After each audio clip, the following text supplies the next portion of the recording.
So let's, we look at all the industries, and let's look at pharma. I feel that the pharma industry is suffocated by the government. It is too much overburdened by the government. You can't do this, you can't do this, iske bhi check karo, ye hai, wo hai. Far more, and I've always noticed wherever the government is omnipresent, the industry does suffer. And that's what I feel, and I would ask the government to reconsider their overall presence. You people don't feel it as much as the other Farmer Bureau people. They feel it much more, that it is suffocating, and we need to have some breathing space. The other area which is bothering all industries, and it's also here, is Pakistani companies are not getting themselves registered with internationally recognized certification bodies. Pharma is part of it. I can give you the example in a non-pharma, same thing. We have a very good developed fan industry. So, okay, why are you not going to Europe? Why are you not going to America? Answer, we can't meet their safety standards. So the whole of that huge, the world's biggest market, America, is gone. Are you competitive? Yes, we're competitive. Then what's the problem? Certification. Same here. You've got your agencies, and you've got to be able to get yourself appropriately done. Nobody will just accept our goods simply because of the Pakistan brand. They have to have their own certifications. Our exports, one of the things we did, and I just mentioned earlier, Look Africa policy. I was very happy that Zaka himself came out there. If we can't get our goods into America and Europe, at least we can get ourselves moving forward into Africa. Africa, 1.3 billion people, 2.7 trillion is their GDP. So it's not a small market. We had a very successful conference in Nairobi. 100 people from Pakistan went, and we got 240 people from 21 African countries came, and it showed that there was some interest in Pakistan. And I appeal to our industry, please look at Africa. There is a tremendous market. We're going there again in June, and then we will have another one again in next January.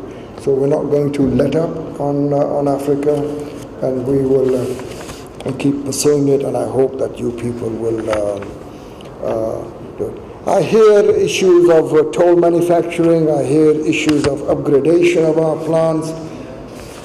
What you just said, and I heard it as I came in, this 1% fund, again, there is a issue in the government. I face it because of the Export Development Fund is under me, and how do you, again, the purpose is let those funds be used and get the involvement of the industry. So this 1% will utilize more wisely. I support it. Zaka just mentioned to me that why should we not also use that for export development, and I say it's a very good idea, and I think the industry should look at this. We as a nation, I always say, export-led growth strategy. Followed behind that is the import substitution. The big plus point that you have is that everybody needs medicine at some point in time. You have a people of 220 million people in the country. Potentially they're all your customers. Yes, it's good. You have to serve them. But please, we are in a debt crisis, and the only way we will get out of that debt crisis is to export and export and export. That is our lifeline, and it is something that we are working on. And as I said earlier, this presentation that Tariq Ikram made, he had made it to me. He's involved in what we're calling our strategic export trade framework.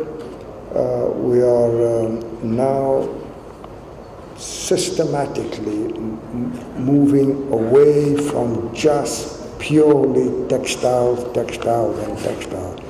Textiles alone will not take us to the 100 billion mark, etc. We have to have engineering, chemicals, IT, pharma.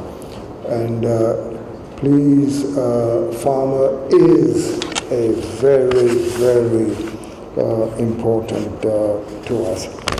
Exports of around 300 million, good, but nowhere near good enough. And that's where we have to go. We're talking of 2 billion, fantastic. Same thing is happening with all others. Rice exports is 2 billion, they're talking of 5. Okay, let's sit down. The one thing that I will say is I don't know why the pharma industry, both the local and the overseas, why are they not coming and developing with the Ministry of Commerce an export strategy? We are here to help you. All the sectors have come to us. We've developed a strategy. We're now going to the Prime Minister with the strategic trade policy framework, where we are picking all. We're saying thank you very much to the traditional ones. Let them go. Let us concentrate on the development one. And you are one of those. The other important thing that has happened, and you people are very much involved in that, and that is the tariff policy has moved away from the FBR and has come to the Ministry of Commerce. And what are we trying to do? I want to, as a businessman, one is always worried that the tariff policy was always determined in the last few days of the budget before it goes to the assembly, and in smoke-filled rooms and midnight people are isko upar kar do, isko niche kar do, isko is tarah se kar do, is tarah se kar do. I've never liked that policy. I like an open, systematic, transparent policy. So we have already, I'm happy to say, we have already done our homework for the budget. All the 26 sectors that we wanted to concentrate on, we have got their recommendations, all in 3 baskets, what they recommend. And one of my objectives is that the industry, all of them, must have a logical, transparent, cascading system. I do not like to have special arrangements for special companies as a policy. It has to be open for everybody. You can't do it completely, that I do know. But so we've got this one basket of tariffs, the other basket of enablers. What are the enablers that need to help the industry? And the third basket is all the impediments that are hurting the industry, whether they belong to FBR, whether they belong to any other ministry, have all now been put on in a report, and between now up to the run-up to the budget, we should be able to get it implemented.